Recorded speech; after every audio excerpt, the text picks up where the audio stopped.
Hello guys, welcome to my channel. మీరు చూస్తున్నది Ram explore. భక్తి ముందు మరణం కూడా ఓడిపోయిందంటే నమ్మగలరా? కాలాన్ని జయించిన ఒక బాల మహర్షి కథ మీకు తెలుసా? శివలింగాన్ని ఆలింగనం చేసుకున్న ఆ క్షణంలో యముడికి భయం పుట్టిన ఆ మహాఘట్టం ఏంటిదో మీకు తెలుసా? అది ఎవరు అంటే శ్రీ మార్కండేయ మహర్షి. భక్తి శక్తి ఎంత గొప్పదో ఈ సంపూర్ణ కథలో తెలుసుకుందాం. చూడండి, వినండి Ram explore. Let's go to the video. Sircilla Markandeya Swamy ఆలయ చరిత్ర ఇవాళ వీడియోలో తెలుసుకుందాం. ఇది ఎక్కడంటే గాంధీ చౌక్ బిసైడ్లోనే మార్కండేయ కమాన్ ఉంటుంది. అందులో నుంచి సీదా వెళ్తే గుడి ఉంటుంది. ఆ గుడి గురించి ప్రత్యేకతలు తెలుసుకుందాం ఈ వీడియోలో. రాజన్న సిరిసిల్ల జిల్లాలోని ప్రసిద్ధి చెందిన ఆలయం మార్కండేయ స్వామి ఆలయం. ఈ ఆలయం శైవ సంప్రదాయానికి చెందిన పవిత్ర క్షేత్రంగా భక్తుల హృదయంలో ప్రత్యేక స్థానం సంపాదించింది. మార్కండేయ మహర్షి కథలో అనుభవం తెలిసిందే. మార్కండేయ మహర్షి శివభక్తుల్లో అగ్రగణ్యుడు. చిన్న వయసులోనే తీవ్రమైన తపస్సుతో శివుని అనుగ్రహం పొందిన చిరంజీవిగా ప్రసిద్ధి. పురాణ కథనం ప్రకారం యమధర్మరాజు మార్కండేయుని ప్రాణాలు తీసుకెళ్లేందుకు వచ్చినప్పుడు శివలింగాన్ని ఆలింగనం చేసుకున్న మహర్షిని రక్షించేందుకు శివుడు కాలభైరవ రూపంలో యముని సంహరించాడు. అప్పటి నుంచే మార్కండేయుడు అమరుడిగా నిలిచాడు. ఆలయ స్థాపనం స్థానిక విశ్వాసం.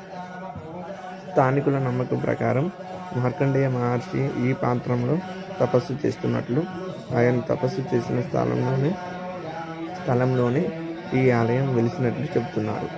అందుకే ఈ ఆలయానికి అపరమైన పుణ్యక్షేత్రం మహిమ ఉంది. ఆలయం ప్రత్యేకతలు. ప్రధాన దేవుడు మార్కండేయ స్వామి, అలాగే శివుని అనుగ్రహంతో చిరంజీవి అయిన మహర్షి. ఆలయంలో శివలింగం, మార్కండేయ స్వామి విగ్రహం దర్శనమిస్తాయి. భక్తులు ఇక్కడ ఆయురారోగ్యాలు, దీర్ఘాయుష్యు, సంతాన భాగ్యం కోసం ప్రత్యేకంగా ప్రార్థిస్తారు. చూడొచ్చు, టెంపుల్ మళ్ళా పునఃప్రారంభం అవుతుంది. అలాగే ప్రతి సంవత్సరం మార్కండేయ జయంతి, మహాశివరాత్రి, ప్రత్యేక అభిషేకాలు, పూజలు, ఊరేగింపులు. అలా ఈ సమయంలో సిరిసిల్లలో పాటు చుట్టుపక్కల గ్రామాల నుంచి వేలాది భక్తులు తరలివస్తారు. భక్తుల విశ్వాసం, మార్కండేయ స్వామి శ్రద్ధగా ప్రార్థిస్తే ఆయురారోగ్యాలు, సమస్యలు తొలగిపోతాయి అనే నమ్మకం తరతరాలుగా కొనసాగుతుంది. లాస్ట్ వరకు చూడండి, ఎంతో ఇంట్రెస్టింగ్గా ఉండబోతుంది. Evening let's go to the video. చూడొచ్చు గైస్, గుడి ఎంత ప్రాచీనమైనదో.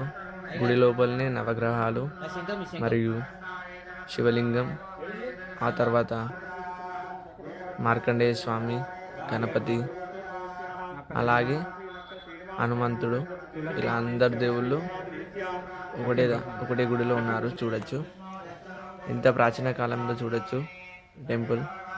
దీన్ని మళ్ళీ పునఃప్రారంభిస్తున్నారు టెంపుల్ని. ఎంతో అందంగా మరియు ఎంతో వైభవంగా జరుపుతారు ఈ పూజలను. ఇలా ప్రజలందరూ వచ్చి హోమాలు, యాగాలు, ఇలా ఎన్నెన్నో చేస్తారు. చూడొచ్చు ఈ వీడియోలో. పద్మశాలి సంఘం.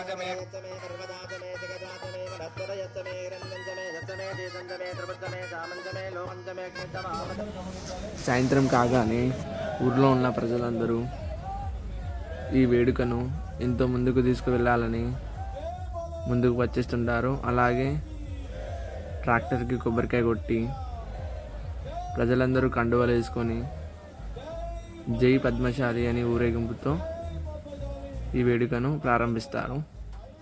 చూడొచ్చు మీరు ఈ వీడియోలో.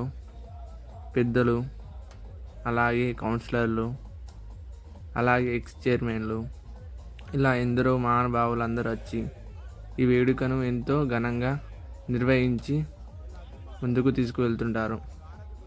ఈ వీడియో ఎంతో అందంగా, ఎంతో ప్రాచీన చరిత్రను ఈ వీడియోలో తెలియజేయబడుతుంది. మీరు ఈ వీడియో తప్పక చూడాలని నేను కోరుకుంటున్నాను. చూడొచ్చు, దేవుడు ఎంతో ఎంతో అందంగా చూపించారు. ఈ వేడుకను 5:30-6 మధ్యలో సాయంత్రం ఈ వేడుక ఎంతో ఘనంగా కొనసాగుతుంది. డీజే డప్పులతో మరియు చిన్నపిల్లల సందడితో మరియు కోలాటం చప్పులతో ఎంతో వైభవంగా జరుగుతుంది ఈ వేడుకను. చూడవచ్చు, చిన్నపిల్లలు కోలాటంతో మంచి సందడి చేస్తుంటారు. అలాగే ఎంతో ఆధ్యాత్మికంగా చూపించారు. చూడవచ్చు, ఈ పాట తీసివేయబడింది ఎందుకంటే కాపీరైట్ స్ట్రైక్ పడుతుందని. మీకు నా వాయిస్ వల్లనే చెప్తాను ప్రతి ఒక్క డీటెయిలింగ్గా. విట్టల విట్టల అనే పాట మీద కొనసాగుతుంది. అలాగే ట్రాక్టర్కి మంచి డిస్టెన్స్ ఇస్తున్నారు ఎందుకంటే అన్నీ మంచి జరగాలని. ఒక ప్రధానమైన స్థానికులు వచ్చి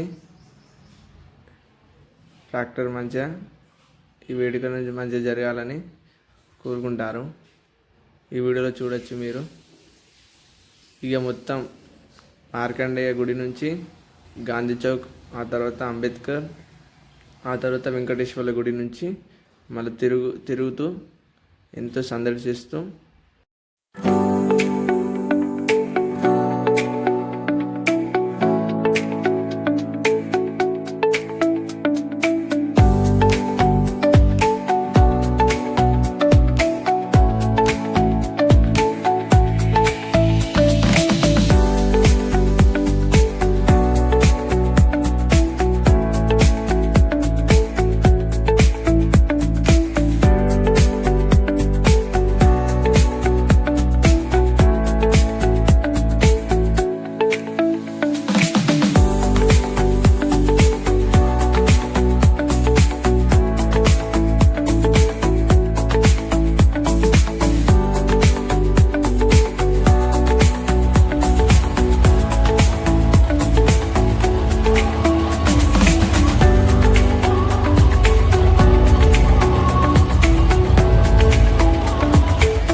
రవీంద్ర గారు.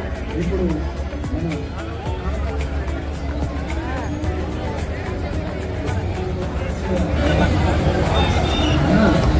డీజే ఇంకా రావాలా ప్లీజ్.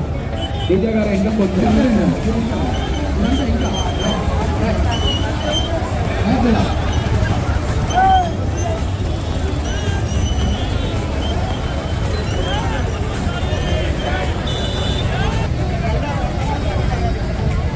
దయచేసి మేడం మీరందరూ దిగాలి.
శ్రీ మార్కండేయ మహర్షి సంపూర్ణ ఇతిహాసం గురించి తెలుసుకుందాం ఈ వీడియోలో.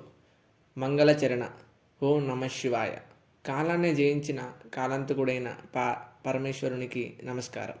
భక్తి శక్తి ముందు మరణం కూడా తల వంచిందని నిరూపించిన శ్రీ మార్కండేయ మహర్షి పవిత్ర చరిత్రను ఇప్పుడు సంపూర్ణంగా తెలుసుకుందాం. ప్రాచీన కాలం నేపథ్యం. ఇది త్రేతాయుగానికి ముందుగా ధర్మయుగం. ధర్మం 4 పాదాలు మీద నడిచే కాలం. ఋషులు మరియు మహర్షులు అడవుల్లో ఆశ్రమాలు స్థాపించి లోకానికి ధర్మబోధ చేస్తుండేవారు. అలాంటి మహర్షుల్లో ఒకరు మృకుండు మహర్షి. మృకుండు మహర్షి ఆశ్రమం జీవితం. గంగా నది తీరంలో శాంతి, తపస్సు, వేదాశులతో నిండిన ఆశ్రమం. మృకుండు మహర్షి బ్రహ్మజ్ఞాని, వేద పరంగతుడు, ధర్మ నిపుణుడు. ఆయన భార్య మరుంధ్వతి దేవి ప్రతివ్రత, శివభక్తురాలు. మరియు కానీ వారికి ఒకే ఒక లోటు, సంతానం లేదు. సంతానం కోసం తపన. సంవత్సరాలు గడిచాయి. యజ్ఞాలు చేశారు, దాన ధర్మాలు చేశారు, బ్రహ్మ ఋషులను సేవ చేశారు. కానీ గర్భఫలం లేదు. మరుంధ్వతి దేవి కన్నీళ్లతో ఇలా అనేది, ప్రభు, నా గర్భంలో ఒక దీపం వెలిగిస్తే చాలు. శివుని ఘోర తపస్సు చివరకు మృకుండు మహర్షి నిర్ణయం తీసుకున్నాడు.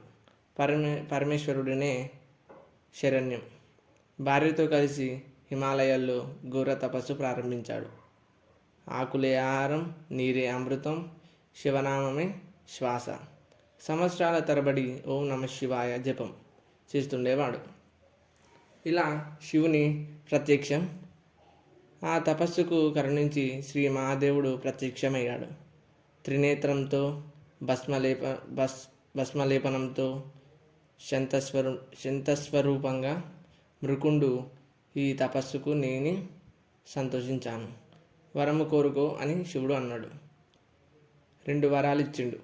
అవి ఏంటి అంటే శివుడు 2 వరాలు తెలిపాడు. ఒకటి దీర్ఘాయుష్ గల కుమారుడు కానీ సాధారణ బుద్ధి. ఇంకోటి తక్కువ ఆయుష్ 16 ఏళ్ళు కానీ మహర్షిత్వం భక్తి. మృకుండు మహర్షి క్షణం కూడా ఆలస్యం చేయకుండా ప్రభు జీవితం చిన్నదైన మీ భక్తితో నిండిన కుమారుడే కావాలి అని కోరుకున్నాడు. మార్కండేయుని అవతారం. శివుడు ఆశీర్వదించాడు. కాలక్రమేణా మరుంధతి జన్మించాడు. పుట్టిన క్షణంలోనే ఆకాశంలో దేవతలు పుష్పవర్షం కురిపించారు. బాల్య మహిమలు ఏంటో తెలుసుకుందాం. చిన్న వయసులోనే మార్కండేయుడు ఆశ్చర్యాలు కలిగించాడు. వేద మంత్రాలు త్వరగా నేర్చుకున్నాడు. శివలింగం ముందు గంటలు తరబడి కూర్చుండేవాడు. సాధారణ పిల్లలలో ఆటలు ఆసక్తి లేదు.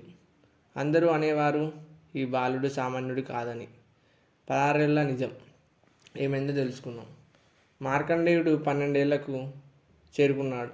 మృకుండు మహర్షి హృదయం కలత చెందింది. 16 ఏళ్ళు కాలం దగ్గర పడుతుంది. ఈ విషయం తెలిసినప్పుడు మార్కండేయుడు చిరునవ్వుతో అన్నాడు, తండ్రి, శివుడు ఉన్నప్పుడు మరణం ఏమి చేయగలదు. మహామృత్యుంజయ జపం. 15వ ఏట నుంచే మార్కండేయుడు తీవ్రమైన సాధన మొదలుపెట్టాడు. నిరాహారం, రుద్రాభిషేకం, మహామృత్యుంజయ మంత్రం జపం. అలా యమధర్మరాజు ప్రవేశం ఇచ్చాడు.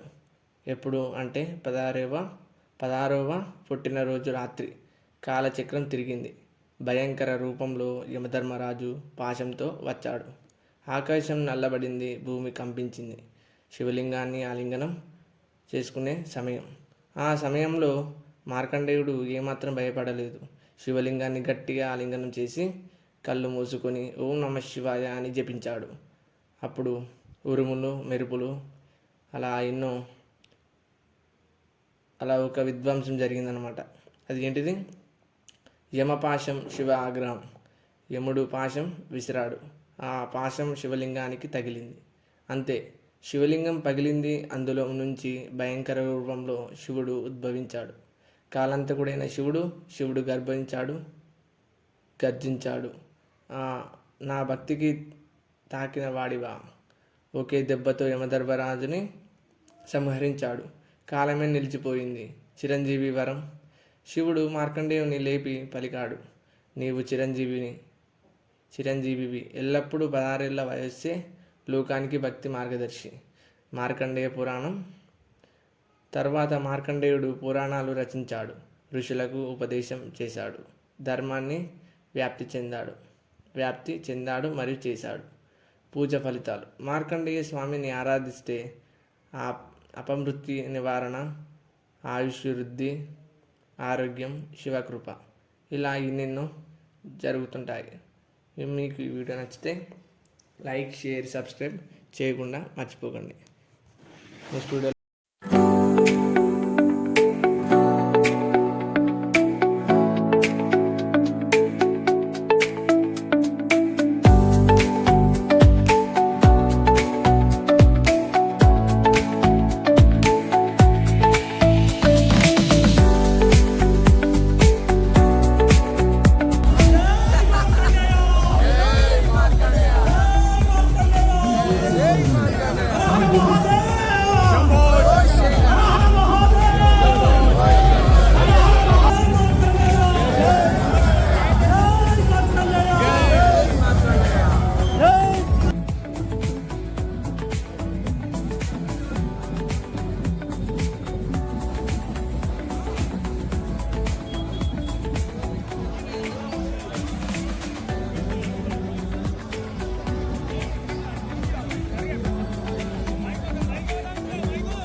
ఆ రూపాన్ని మనం కళ్ళ కట్టడి చూపెట్టారు.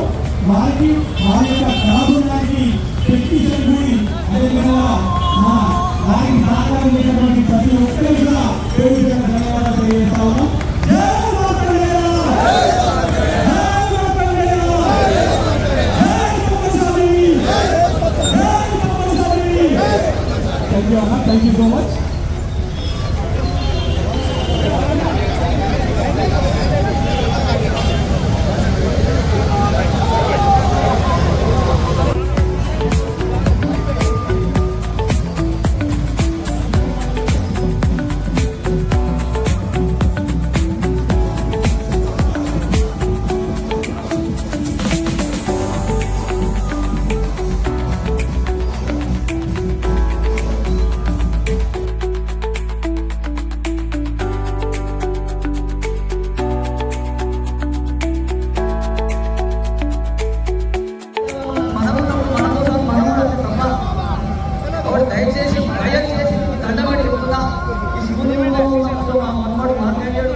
ఓన్ మొత్తం ఆయన వార్డు మెంబర్ ఎన్నోసారి సమయంలో వార్డు మెంబర్ కాబట్టి దయచేసి మైక్ వాళ్ళు ఇంకొక 10 నిమిషాలు ఎంత కంటే మళ్ళీ ఒకసారి ఏమంటున్నాము జిల్లాలో మీరే కదా 10 నిమిషాలు వదలకుండా ఎదించాలనుకున్నా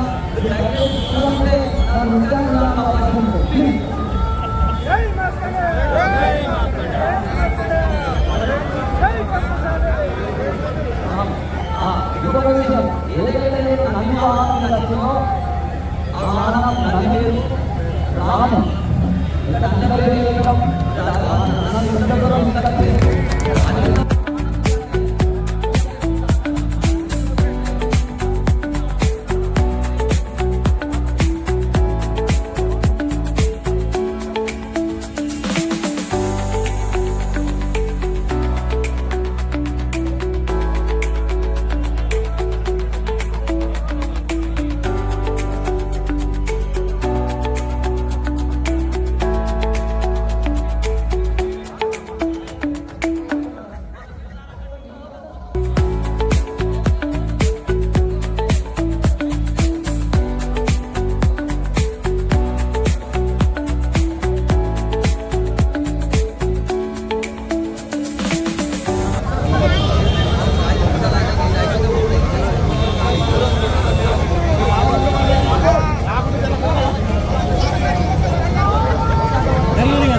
Thank you.